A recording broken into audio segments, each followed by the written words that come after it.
नमस्कार, मी सुवर्णा आणि माझ्या यूट्यूब चॅनलमध्ये तुमचं स्वागत आहे. आज मी बनवते कवठाचं सरबत. कवठ म्हणजे ऊड ॲपल बोलतात इंग्लिशमध्ये. तर हे सरबत जे आहे शरीरासाठी खूप छान आहे, आरोग्यासाठी खूप छान असं सरबत आहे. कॅन्सरपासून प्रिव्हेंट करतं, ब्लड शुगर मेंटेन करतं, बरेच त्याचे फायदे आहेत. आणि मी स्वतः पेशंट आहे कॅन्सरची. तर माझे केमो चालू आहेत, ऑलरेडी सर्जरी झालेली आहे, केमो चालू आहेत. त्यामुळे जास्तीत जास्त लिक्विड मला घ्यायचं आहे, सरबत घ्यायचे. तर वेगवेगळे सरबत मी करत असते आणि पीत असते. तर हे कवठाचं सरबत हे पल्प काढून घेतलेलं आहे.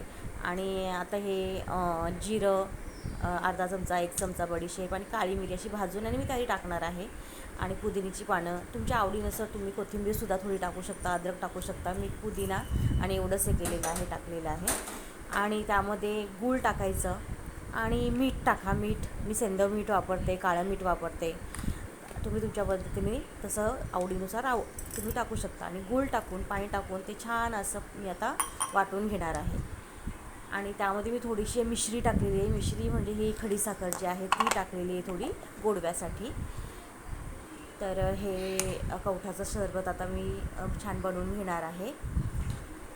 तर बघा, छान असं पल्प आपला जो आहे तो आता मी स्ट्रेन करून आणि पाणी टाकून आणि मस्त सरबत असं बनवलेलं आहे. आणि ते आता मी पिणार आहे. आणि खूप छान असं हे सरबत होतं. टेस्टला थोडंसं आंबट गोड असतं.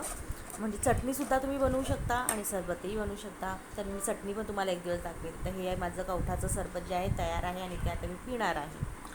तर तुम्हीही एन्जॉय करा हा समर सीझन वेगवेगळे सरबत बनवून.